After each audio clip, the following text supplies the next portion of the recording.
about it. Stir.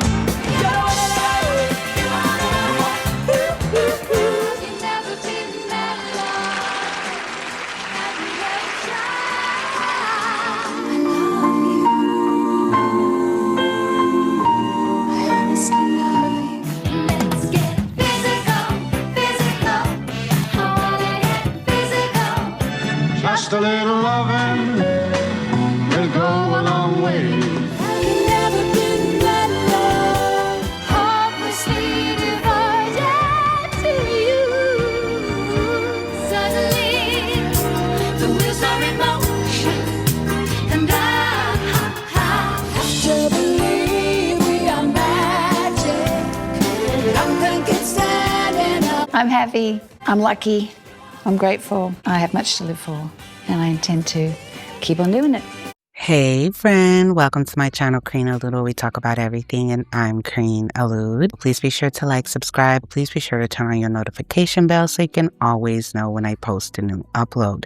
Now let's get into this video. She died at the young age of 73. That is still young to me. She still looked like she had a lot of life in her left to live, but there are a couple things that are bizarre about Miss Newton-John. We're going to talk about these things in the video, like how unfortunately she was linked to a disappearance with one of her husbands, mysterious disappearance where he's still, according to what I found, nobody has yet to find, and also a contractor who took his own life on one of her properties that she was selling. Her ex-fiance, Bruce Welch, who also tried to take his own life after their breakup, and it was just weird. And also, you know, her ayahuasca, that substance. We're going to talk about all of those things, but I do want to just highlight Olivia, the person first that we all knew and loved. Many of you may not know that because of her cancer, she did become a vegan. She promoted a healthier lifestyle, eating correctly and growing her own food. She had an organic garden that she tended to herself, growing her produce and fruit. And she also really cared about the environment. She was the first Goodwill ambassador to the United Nations Environment Program in 1991 and promoted just taking care of our planet. She also loved animals a lot. She was always taking pictures with animals and had a farm. She had chickens. She had baby chicks on her Instagram. She had horses and, of course, cats and dogs. But aside from that, down to earth, by the age of 25, she already had 3 Grammys, so she was a hard worker. And she was working since she was really young, as we're about to see. Now let's hop into her childhood real quick. Olivia was born on September 26, 1948, in the UK, actually. Many people don't know that she was actually born in the UK and not Australia. Her father was born in Wales and her mother was born in Germany. No, her mother moved from Germany to the UK with her family in 1993. You know, World War II was going on and they were trying to escape the, I don't know if I could say that word on YouTube, but the Nazis, the Nazi regime, you know. Olivia's mother had a famous father. He was a German Jewish Nobel Prize winning physicist, Max Born, and she was linked to also many other famous Jews. Olivia Newton-John was born on September 26, 1948 in Cambridge, England. Olivia was a smart and happy child, but there was one thing that she wanted to change. I hated my name, Olivia Newton-John. Can you imagine? Her academic family included her father, a professor of German, and her grandfather, Max Born, the celebrated Nobel Prize-winning physicist and friend of Albert Einstein. As a child, there were 3 of us, my brother, then my sister, then me. My brother and sister were just a few years older, but enough that there was an age gap. When Olivia was 5 years old, her family moved to Australia, which would become her adopted home. In 1959, when Olivia was just 10 years old, her parents divorced. I think it was very difficult for me at 10 going through a divorce. With her father and siblings gone, Olivia moved into a small apartment with her mother. To make ends meet, Olivia Newton-John went to work at a time when most women stayed home to care for their children. Olivia and her family, though, they moved to Australia when she was only 6 years old. That's why many people think she was born in Australia and known for being Australian, where her father became a German professor. She enrolled in a Christian school called Christchurch Grammar School, but later enrolled in the university high school. Olivia was always into singing, like I said, and always was working hard, pushing for her career, and it developed into a passion. At only 14, she formed her first girl group with 3 of her classmates called Soul 4. The group performed for smaller audiences in her brother-in-law's coffee shop, and she also got her footing in several television shows, appearing as a character Lovely Livy. She entered a talent contest on the television show Sing, Sing, Sing and actually won, and the prize was a trip to the UK. And at first, she was pretty scared to go on this trip, but her mother had to do a lot of convincing to get her to go. And so she eventually went. And when she got there, she went straight to work. She was determined to make it. She went on to record her first single, Till You Be Mine, in the UK. And she also had a boyfriend back home that she kept trying to get flights to go see, but her mother was not having it. She was like, no, focus on the prize, and kept canceling all the flights that she booked. So with that said, her career was already laid out for her. So Olivia released her first solo album, If Not For You. It reached 158 slot on the pop charts in 1971, and she was voted Best British Female Vocalist 2 years in a row by the magazine Record Mirror. Working on local TV for a year, 15-year-old Olivia was becoming increasingly well-known. Appearing regularly on The Go Show, Olivia became a minor celebrity in Melbourne. Living in London with her mother, Olivia began singing in small clubs and even recorded her first single, Till You Say You'll Be Mine. But she was homesick for Australia and grew increasingly restless. In the summer of 1966, Olivia got some great news. Her good friend Pat Carroll had won a trip to England where she planned to sing in a few clubs. She stayed with Mum and I in the flat for a couple of weeks, and then we actually got a flat together with 2 other girls. So I was only 17, 18. Calling themselves Pat and Olivia, the 2 girls traveled around England performing in small clubs and on American military bases. Olivia's manager introduced her to music producer Don Kirshner, who handpicked her for his latest project. She had a song called Let Me Be There that earned her a Grammy, Best Country Female, and Academy of Country Music Awards for Most Promising Female Vocalist. So we're going to talk about the controversy as far as in the country music scene, and I want you guys to comment below your thoughts, because I have some thoughts about that might not be that popular, okay? In the United States, Olivia's success in country music did create a lot of controversy. People were very angry.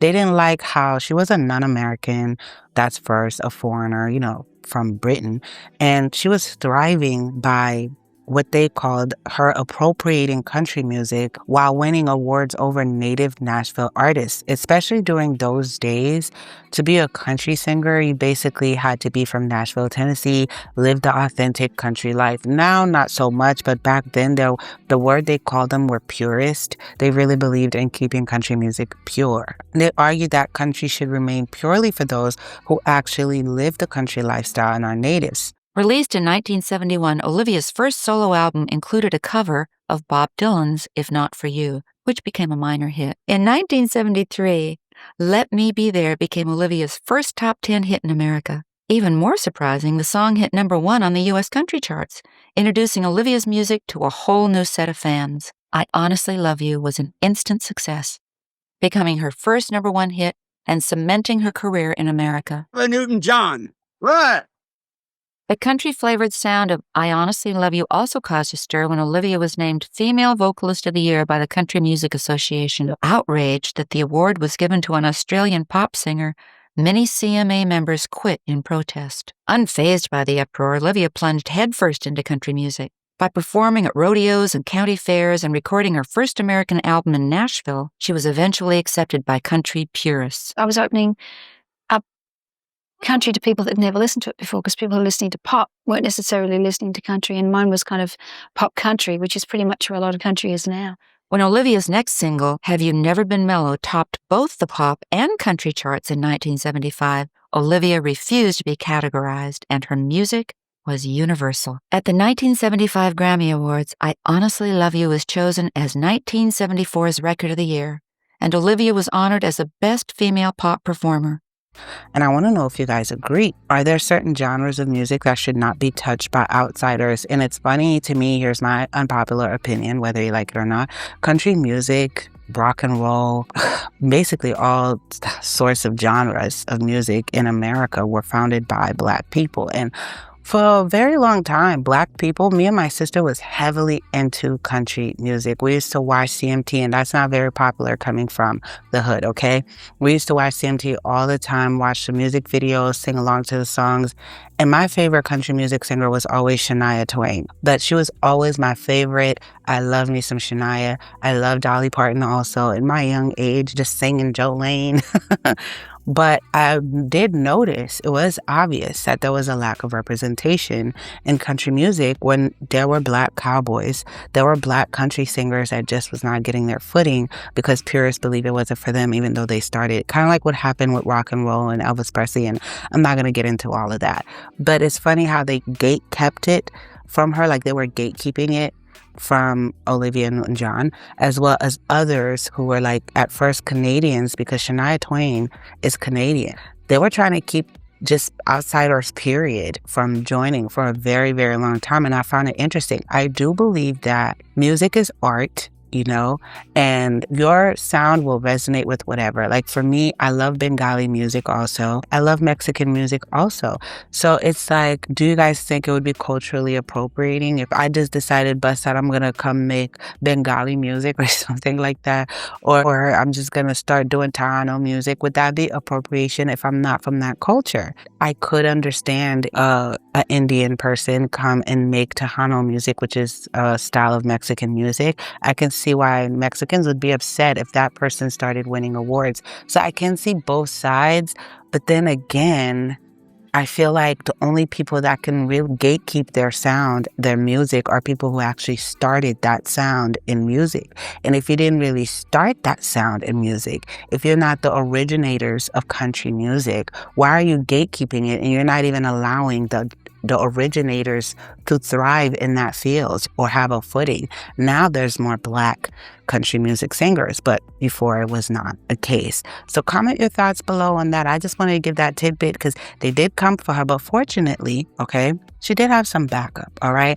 Olivia was also named Country Music Association Female Vocalist of the Year in 1974 over more Nashville-based nominees like Loretta Lynn, Dolly Parton, and Tanya Tucker. This did, of course, anger country music fans even deeper. They protested and eventually formed the Association of Country Entertainers, which is ACE. But Dolly Parton's sister, Stella Parton, showed some support by recording Ode to Olivia, and Olivia went on to record her next album, Don't Stop Believing, and Nashville. So she moved there to record it and started integrating herself more with the country scene, okay, which was smart on her part. But she didn't really become a mega famous star until playing Sandy in the iconic movie Grease. The movie came out in 1978, and she played a high school senior, but she was 28 years old already. And looking back, the whole cast looked like they were old enough to have mortgages and 3-4 kids. They looked old, okay? And they were playing these teens, and we all bought it and ate it up because we didn't know better. Grease became the highest box office hit in 78 behind the movie Titanic. The soundtrack album spent 12 non-consecutive weeks at #1 and got Olivia 3 top 5 singles. Boy, when Grease opened, it was a phenomenon. I mean, it was unbelievable. We pulled up in a convertible, John and I, and it was a mob scene. It was very exciting, very thrilling. We didn't think we were going to make it to the theater, and it was like a mob scene that was not to be believed. It was almost like England's answer to what the Beatles were to us. Grease would go on to become the highest grossing film musical of all time. 20 years after its release, the film remains a touchstone of 1970s culture. My favorite song from the soundtrack album is Hopelessly Devoted to You. And comment below if you're familiar with her singing. I know most people are going to say physical, but I really love her and Hopelessly Devoted to You. There's something so endearing and soft about her voice. I just love that song. The soundtrack became the best-selling soundtracks of all time, and the numbers just kept going up since her death. Like right now, the numbers are going up. People are watching the movie again, listening to the song. The you, ladies and gentlemen, Olivia Newton-John. Baby, can't you see? There's nothing else for me. Hopelessly devoted to you. So when asked about the success of the soundtrack, Olivia explained, "I think the songs are timeless. They're fun and have great energy. The 50s feel music has always been popular and it's nostalgic for my generation. And then the young kids are rediscovering it every 10 years or so, it seems. People buying the album was a way for them to remember those feelings of watching the movie and feeling of that time period. I feel very grateful to be part of this movie that's still loved so much." But since playing the character of Sandy, Olivia literally became Sandy in real life. She had a huge transformation. Her next few albums were more risque, with her dressed in all leather and singing more upbeat songs. And she stated, "I just wasn't in the mood for tender ballad. I wanted peppy stuff because that's how I'm feeling." So in 1981, Olivia released her most successful studio album, the double platinum, Physical. Let's talk about Physical, because it created quite the controversy for our girl Olivia. The lyrics were so sensualized, especially in the title track, Physical, that 2 Utah radio stations banned the song from their stations, period. And in 2010, Billboard magazine ranked this as the most popular single ever about, the dude, SEX. The video album earned her a 4th Grammy. And she tried to be smart with it when she got so much backlash, because everyone knew it was talking about, SEX. She turned it into a workout video. Like, it looked like a workout video. They were in the gym with the headbands, the leotards. It's very 80s. If you want a song that reminds you of the 80s, that's it. So Olivia replied to all the backlash by saying, like everyone, "I've got different sides of my personality. I have my dominant self, my need to be dominated self, the sane Olivia, and the crazy Olivia. Playing these 2 different characters gave me a chance to show strange parts people haven't seen much." In 1989, Olivia released the album Warm and Tender, which critics described as a return to a more wholesome image of herself, repairing her reputation. And it was the times. The times were very, conservative. So she was inspired by her daughter, who she placed on the cover of her album. And the album included lullabies and love songs for parents and their children. She went on to have a Vegas residency, several tours and singles, as well as deluxe albums, drops, greatest hits, And in 2015, Newton-John was inducted into the Music Victoria Hall of Fame. Now, as far as her relationships go, in 1968, Olivia was engaged to Bruce Welch, one of the early producers and co-writers of her hit Please Mr. Please. But unfortunately, the two never did get married. And in 1972, Olivia did break up the engagement. And later on, Bruce Welch went to try to end his own life. So she was able to move on from that and married her longtime partner, actor Matt Lattanzi. And they married in December 1984. They had a daughter, Chloe, her only child, one daughter, and they had her in 1986. They did get divorced in 1995. 1984, Olivia and Matt finally tied the knot. Just 3 months later, Olivia became pregnant, and January 17, 1986, she gave birth to their daughter. But in 1995, after over a decade of marriage, Olivia and Matt decided to divorce. In her 2019 memoir, Don't Stop Believing, Olivia recalled several miscarriages before having her daughter, Chloe.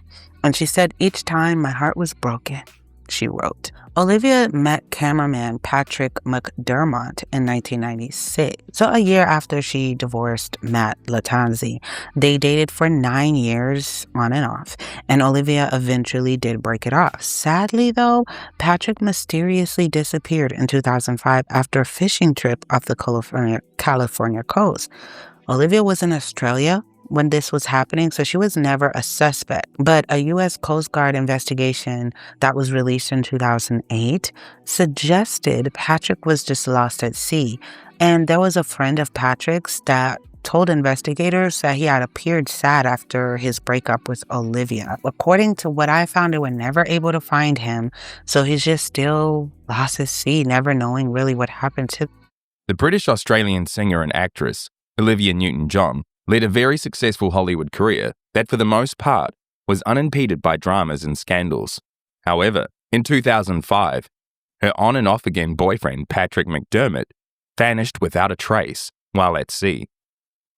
Olivia and Patrick decided to call it quits in the summer of 2005.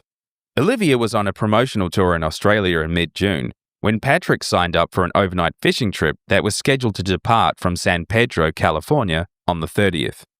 Patrick was an avid angler who regularly went on overnight fishing excursions, but on that occasion, he didn't know any of the other 22 passengers on board the 85-foot fishing boat, Freedom. The June 30th outing departed from San Pedro on schedule, but it's not clear which direction the boat headed and how far offshore it went. However, one Freedom passenger named Tony Mayo said he bumped into Patrick about 3 hours into the trip, but that he never saw him again after that. The trip was mostly uneventful, but Patrick was nowhere to be found when the Freedom returned to port the following day. The crew eventually discovered his keys, wallet, and passport on the boat, and his car was found in the parking lot at the San Pedro Marina. But surprisingly, nobody reported that a passenger had gone missing, and alarm bells weren't sounded until July the 6th, when Patrick failed to turn up at a family event. And even then, his family didn't notify police until 5 days later. Neither police or Coast Guard turned up any evidence of any accident, foul play, suicide, or staged disappearance. At the time he went missing, Patrick McDermott was a physically fit 47-year-old with no known health conditions. If he'd fallen off the Freedom, he probably would have screamed and made a commotion that would have been heard by at least one passenger or crew member. However, nobody reported anything out of the ordinary. Another interesting angle is why anyone would take a passport on a fishing trip that departed from and arrived back at the same port in the same country. It had also been theorized that Patrick staged the incident and faked his own death to start a new life by getting out from under a load of debt he racked up in recent years. But the story made international headlines after being featured on the well-known American television programs America's Most Wanted and Dateline NBC.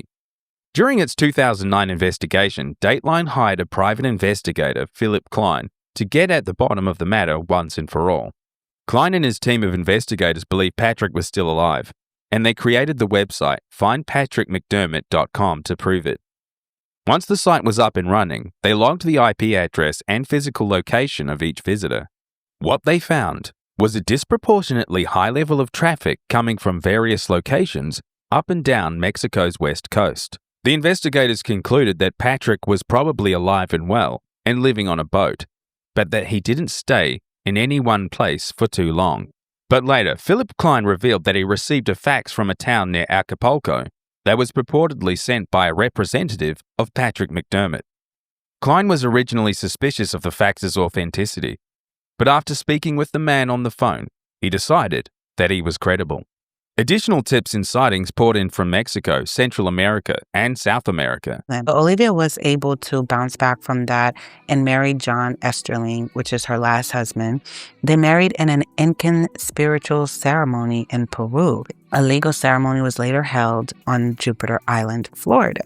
Now let's talk about this spiritual ceremony, okay? Back when she was on that trip to Peru with her new hubby, John, Olivia was offered a dash of ayahuasca. You know, that substance Megan Fox and Machine Gun Kelly kept promoting for those who want spiritual healing and connections, which kind of makes you face your demons, come to self. You're not supposed to eat. It's a whole ritual, but it's a literal ritual, basically. It's a literal ritual. That's how they described it, or do your research for yourself, okay? The potion had a strong effect on Olivia, who recalled having hallucinations and also vision. And she said regarding this event, "If I hadn't had that experience, I might not be married to John now," she told The Guardian, adding that the ceremony changed her life. Olivia envisioned herself and John in a past life during the ancient period of the native Inca people. "It recalibrates your brain," she expressed. What do you guys think about that, you know?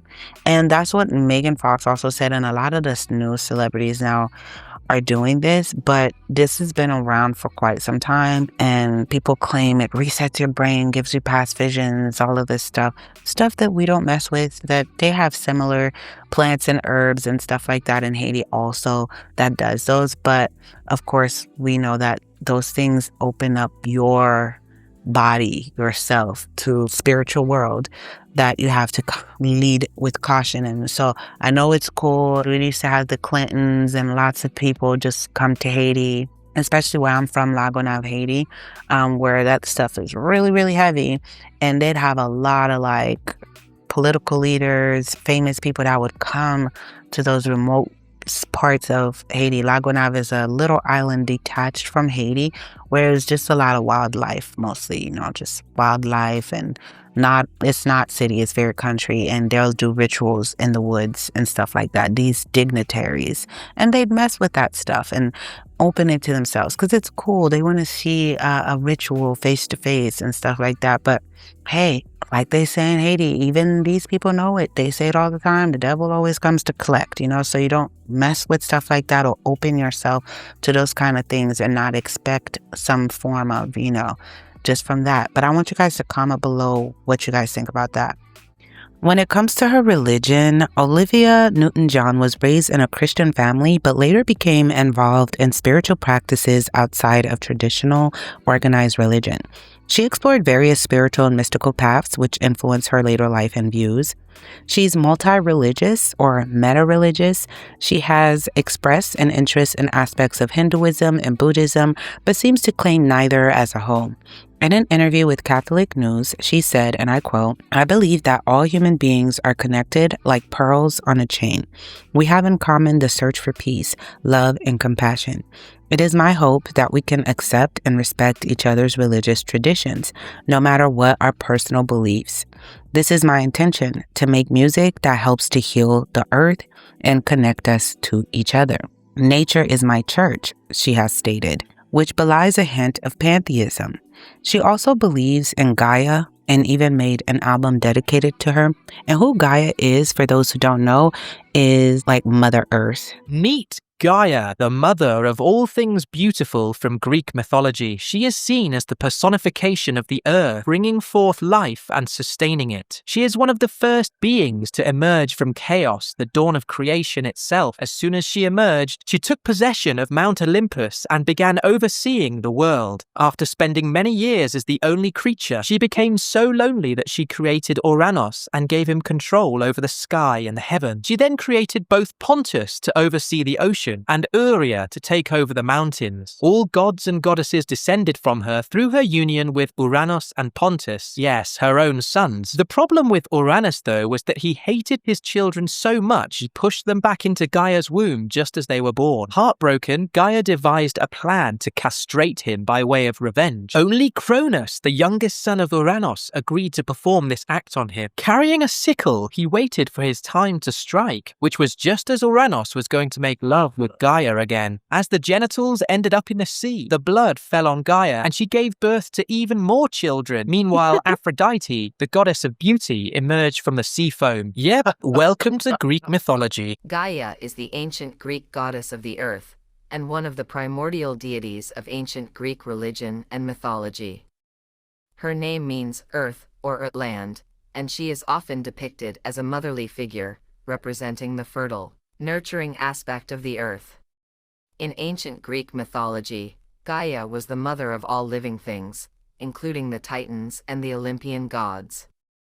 She was born from chaos, the void that existed before the creation of the universe. From chaos, Gaia emerged as the first solid form, creating the land and the sky.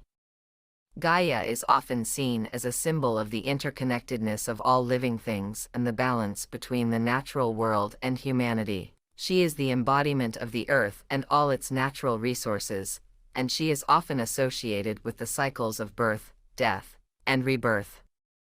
In many ancient cultures, the earth was seen as a goddess, and Gaia is one of the most prominent examples of this belief. She was revered as the source of all life and the giver of fertility, and many rituals and offerings were made in her honor. In modern times, the idea of Gaia has been taken up by environmentalists and those who advocate for sustainability and the protection of the natural world.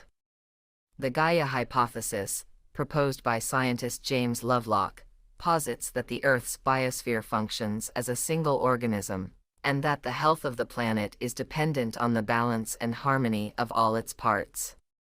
Many people today still find spiritual significance in the earth and its natural beauty, and Gaia remains an important symbol of this connection. Yeah, so she believes in the Earth as a planet. She was an environmentalist, and she fought a lot for environments because she believed that her cancer, as well as a cancer that took the life of her daughter's childhood friend, was due to the environment, carcinogens in the environment, and just the planet overall. So she went down this deep path of worshiping Gaia to the point where she made a whole album for her. In many interviews, she was stating that Gaia would come to her and give her songs to put on the album. Basically, every night she'd go to sleep, she'd dream of the songs, and then she'd wake up and then write them and just added them until it became a whole album dedicated to the goddess. I woke up in the middle of the night with a song in my head, which was the song Gaia, about the planet and how she's crying out to us and saying, respect me, I need you to protect me.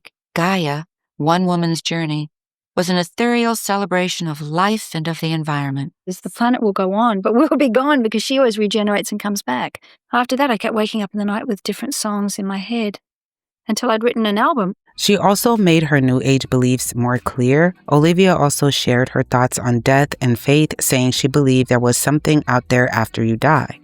I feel we are all part of one thing, she said. I have had experiences with spirits or spirit life and felt the spirit's world and have heard things that I believe there is something that happens. Olivia said she thought there was energy and a life of some sort after death. It's almost like we are part of the same computer and we go back to the main battery, she said. I don't have a definite definition of what it is. She explained, I think there is a great knowingness out there. We become part of it. I hope that the energies of the people you love will be there. I think all the love will be there. I'm sort of looking forward to that. Not now, but when it happens, she added with a laugh, end quote. So she stated that she used to have she had connections with spirit throughout her whole life. And they'd speak to her, they'd come to her, they'd help her like with her albums, with her movies and projects that she would do. She had connections with the spirits and believed that when we died, basically we become those spirits, right? And we become those people that are in the afterlife. And she wasn't too shy about that. She was pretty open. And she also believed in the power of positive thought and not thinking negatively. Like in a lot of her interviews, I noticed that, especially the one she did with Gayle King. Gayle King was asking her a lot about, which is another thing we're going to talk about because we're talking about her being in substances, right? But she was an avid advocate for the Mary Jane, puff, puff, pass, because of her cancer diagnosis, which led her to have a lot of pain. And her husband at the time grew the plant, and she did an interview with Gayle King speaking about that plant. And Gayle King in that interview was asking a lot of questions that most would be like, was very just curious and compassionate, but you would say it's kind of like negative, like, do you think about death?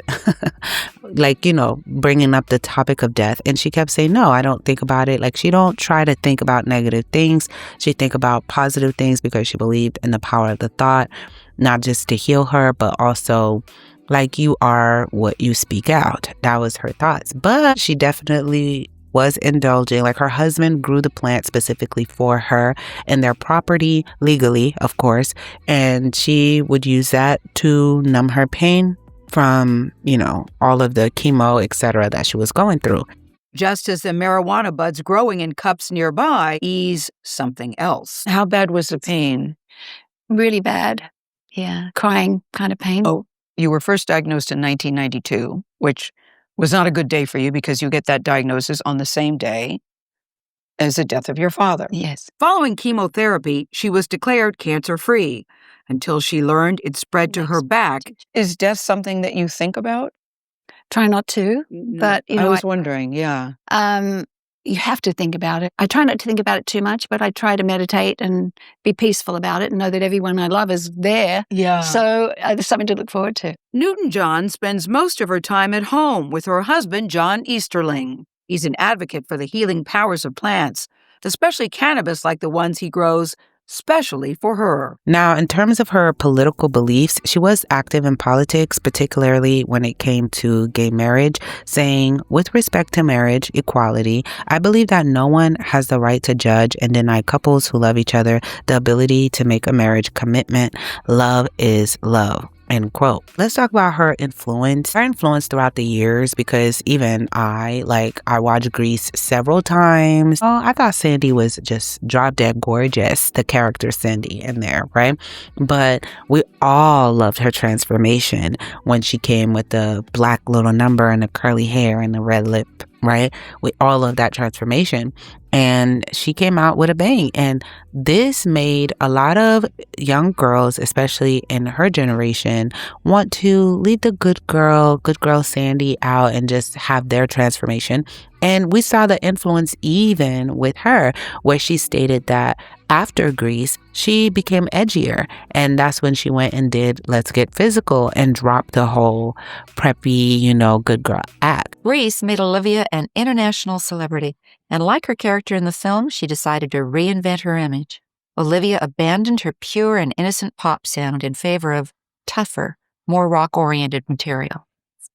Her next project would become her greatest musical achievement and shattered her sweet girl-next-door image once and for all. With its hard rock beat and suggestive lyrics, Physical became Olivia's 5th #1 hit. The accompanying music video helped launch America's fitness craze and became the unofficial anthem of the 1980s. The lyrics, my goodness, how are they going to get away with this thing? And I said, we need to soften it somehow. We need to do a video that's about exercise and it's kind of funny. Sporting a new haircut and athletic wardrobe, Olivia energetically performed sold-out concerts across America. Almost moved into the Madonna-esque dimension where she got to be sexual. So that was part of her influence on the culture as well, that, she helped shape pop culture, because this was the #1 grossed musical of all time. Like, of all time, meaning there's no other movie like it. And even till this day, this movie, the soundtrack, everything is still making numbers. That's how influential it was. So the culture kind of shifted with that and made the good girls want to be bad, right? The other is with her song, Let's Get Physical. Though it was sensual, it was a sensual song. Like she stated out of her mouth, said that she knew it was about intimacy, which was still very taboo. Can you guys imagine, just like 30, 40 years ago, a lot of the stuff that we're seeing now would have been so shocking. Society was much different just 30 years ago. That I can't even imagine. But the song Let's Get Physical, she knew there would be outcry for it because society was not having that, especially because she was influential to the younger generation. So the parents actually cared back then and they wouldn't let their children just listen to these songs or go to her concerts. So she had to make it palatable for them with the music video, which is like this fun, quirky music fitness video, which also encouraged the fitness craze. But also she made it popular also and helped influence the age of making music videos that don't necessarily go with the song to kind of deter people from seeing what the song is really talking about. A lot of people started using that strategy as well. And she was a very, very talented woman, I believe so. But even with the country music fans, when there was a country music scandal, a lot of people thought she was a plant because that would happen. Like a Drake, come from Canada, you plant them and they just become super big and they take over. A lot of people thought her success was due to a plant because, how a lot of people described her, and even like the Intimate Portrait on Lifetime, that documentary or whatever, there was like, there was one producer that said she had the best voice of all time. And I love a lot of the songs, nostalgic from Olivia Newton-John. But come on. So a lot of the country music fans were not a fan. They were not happy about her taking over. And a lot of the American public too they weren't always happy to see someone just come and take over like that. And when they take over, they go with a bang. Like everything they touch turns to gold. Everything is a success. And they get all these accolades, all of these Grammys, nominations and all just straight off the bat. You got to be like, man. And then they have such a big influence on culture. And they feel like she was planted to have that good girl image and then transition to that more edgy and then get society to transform as well, which she did successfully. Comment below your thoughts on that.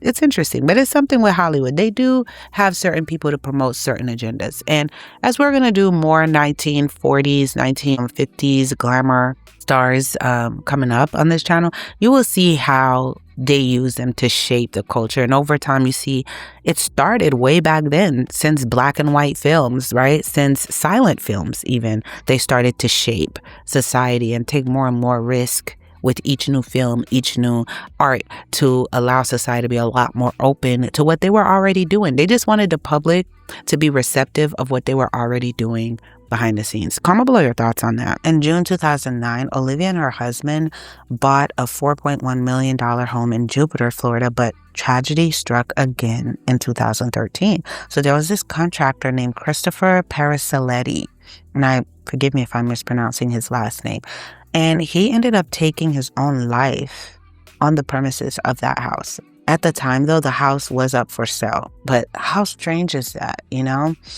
I don't know. It's creepy how that kind of just happened. Now, as far as her death, Olivia was diagnosed with breast cancers in 1992. The cancer returned in 2013 and later 2017, spreading through her bones. Because of the severe pain, she became a strong advocate of medical cannabis oils in use for treatment, and her daughter even owns a cannabis farm. But she unfortunately succumbed to the pain and passed away August 8th, 2022. Tributes for Newton-John were paid by John Travolta, Frankie Valli, Barbara Streisand, Nicole Kidman, Elton John, and the Prime Minister of Australia, Anthony Albanese. The state of Victoria offered a state funeral for Newton-John, and as of August 9th, her family have accepted the offer, so we will be definitely tuning in.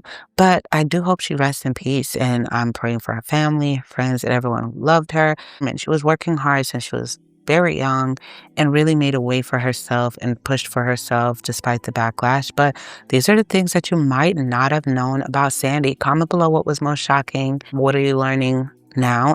Comment below. Who else would you guys like to see? I love you guys so much. Thank you for tuning in. If you like the music you're listening to, check out the link in the description. Love you guys. Thank you for tuning in. Until next time.